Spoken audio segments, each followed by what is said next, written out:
Fabio Nakatani!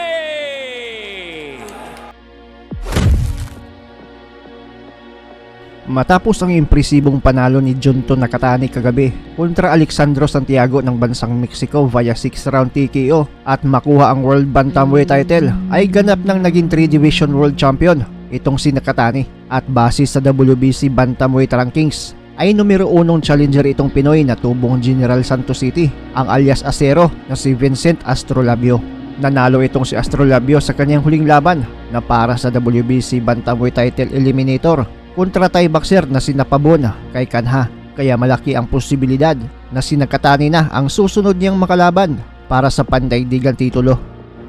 Makikita pa sa FB account ni Astrolabio ang video ng pagbati ni Astrolabio kay Nakatani at sinabi din niya na anytime kung ready na daw itong si Nakatani ay ready na din daw itong si Astrolabio sa isang bakbakan. Winning the match, enjoy your win,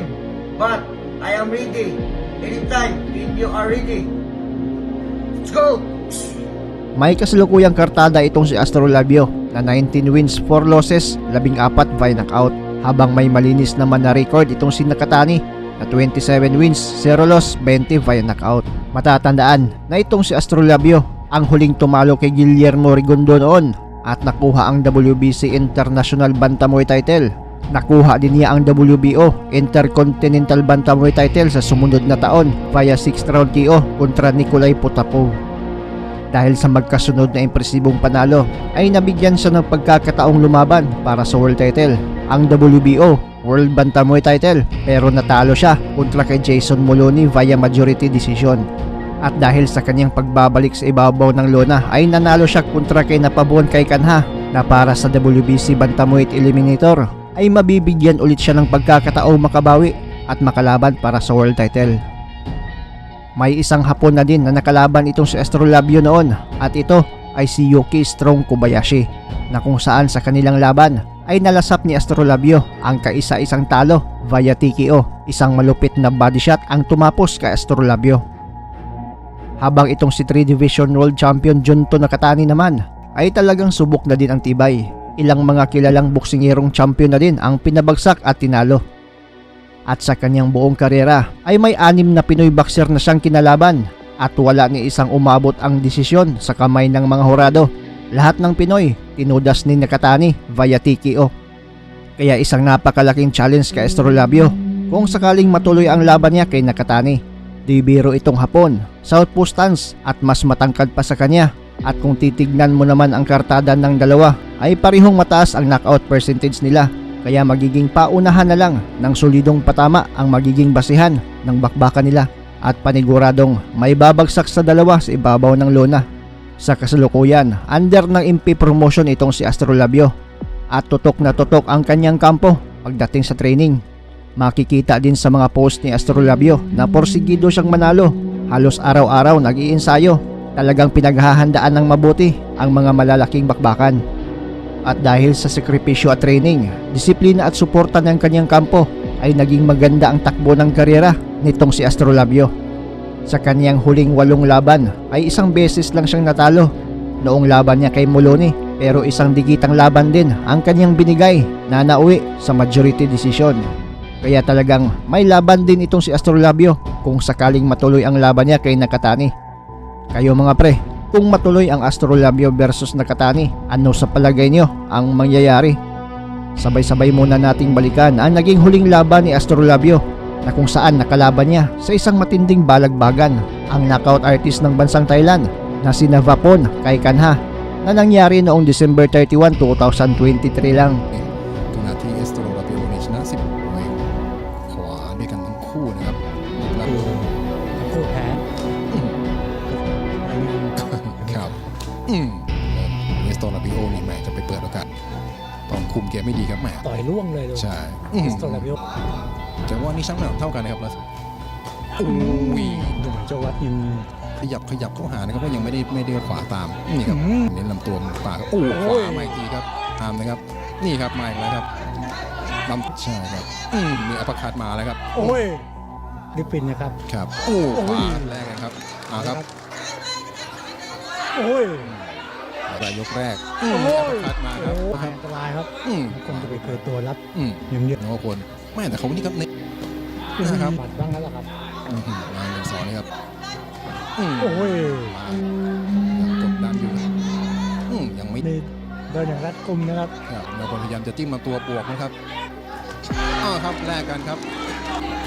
โอ้ย อืม แขนเดียวจะได้มาตัดกับตัวเขา มีอัปเปอร์คัต โอ้ย 2-3โอ้โหช่วงนี้โอ้โหกดต้องตอบโต้มากกว่านี้ฟางมาไม่โดนเราสวนอยู่ครับลำตัวยับอีกแล้วครับ โอ้ย บวกโอ้ โอ้ย ครับบวกแม่จังหวะแบบนี้ครับบวกกัน เขามาขวาเลย ยกขาสำหรับคนนะไม่ต่างแต่ทางไอ้ตัวระเบียบต้องดึงหลบให้ดีนะครับนี่หนึ่งเลยครับ โอ้ย ครับโดนครับ เราต้องโอ้ยเอาเลยครับแบกขึ้น ไอ้ตัวระเบียบพยายามจะเลือกนะครับ เอา รอดการมาครับเฉียวนิดเดียวครับประกันคู่ครับขวาสวย ใจมันตื่นแล้วพูดง่ายยกแรกนี่ที่ร้อนชา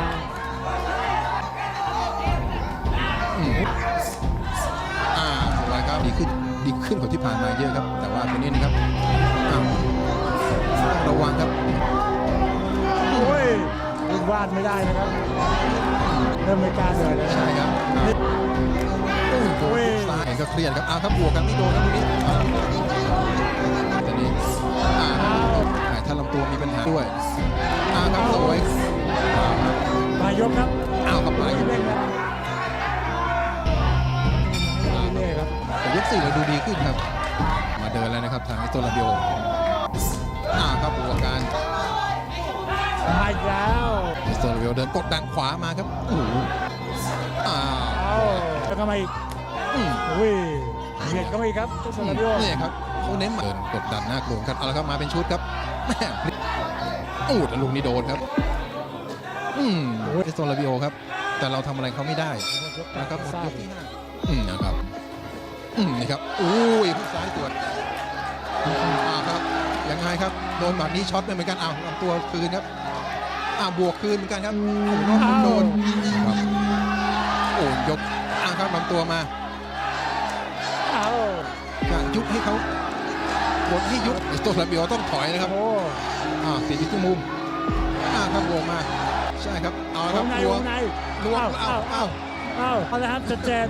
ครับเอาเบิ้ลอีกเบิ้ลหนึ่ง อีกสักชุดนึงเอามาคันมา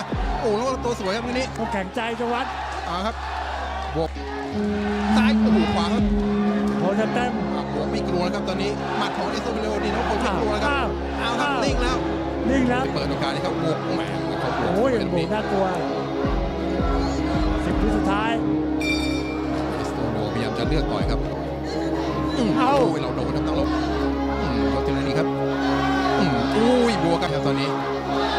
ครับเอาเว้ย อีกแล้วนะครับว่าขอนครับชุดนี้มาให้จะแหมนะครับตัวนี้ปิดมุมอามแล้วครับ ครับไล่ข้อมูลแบบนี้ต้องทำไม่ได้ครับ รัว ครับต้องทำไล่เขาเชื่อขาดต่อ เอาแล้วแต่ละตัว มาเป็นชุดโอ้ยประคันเอาโดนซ้ายขวา รับตัวอีกแล้ว พยายามจะแยกซ้ายแล้วก็จิ้มขวาครับแต่ว่าผมไม่สนใจนะครับ ช็อกไม่ทีเอาแล้วคุณนพลเขามาต่อครับยกครับนพลเดินต่อครับแรงเราแยกแรงเขายังมีอยู่ครับ เดี๋ยวยกหน้าเราจะรู้คะแนนแล้ว ยกนี้นี่เอสโตเรียออกตัวก่อนดีครับเบียดติดครับต้องเบียดติดให้ได้ครับนพลครับหัวได้ครับนพลเดินต่อครับขวาทีครับเดินไปซ้ายเอาไปข้ามอีกทีหนึ่งแต่ว่าก็ต้องเดินหน้าต่อครับเอาละครับต้องต้อนแบบนี้ใช่ครับต้องไล่เข้ามุมครับ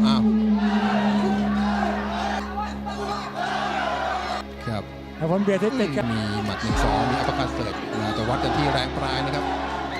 ครับมีนิ่งเหมือนกันครับแต่เขายังป้องกันตัวได้ดีครับครับติดอยู่ที่มุมแล้วครับตอนนี้เดินเบียดติดครับ หมัดประมาท อยู่ระยะแบบนี้นี่ครับต้องเข้าติดแบบนี้ครับถึงจะได้เปรียบครับ นี่แหละครับต้องชนแบบนี้ โอ้โห โอ้ย กับตัวแรกกันครับอ้าวปลายยกครับ อ้าว ครับจานก่อนครับ ต้องบล็อกให้อยู่ ขวาเป็นช่วงที่ต้องระวังให้ดีครับช่วงครับต่อยต่อครับครับตัดดูต้องใช้แผนนี้เท่าไหร่ครับเดินติดนี่ครับอ้าวต้องต่อยให้ยุบครับ ฉายเป็นชุดนะ ครับ โอ้โห ซ้ายมาขวามา ขวาเต็มหน้าเลยนะครับ โอ้โหอัดพัดเข้ามาครับต้องระวังติดการไม่สนครับทุบอย่างเดียวครับตอนนี้นพพลครับบวกไป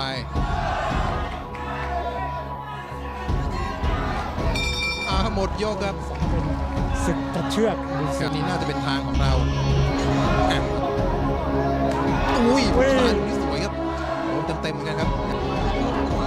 ครับแต้มเดินต่อครับบวก โอ้ย โอ้โห โอ้โห ไม่พลาด พลาดเลยครับเอาละครับความตื่นเต้น ครับยังมีโอกาสอยู่ครับเอาไงครับแล้วพลโอ้โหกรรมการตัดสินใจยุติเลยนะครับ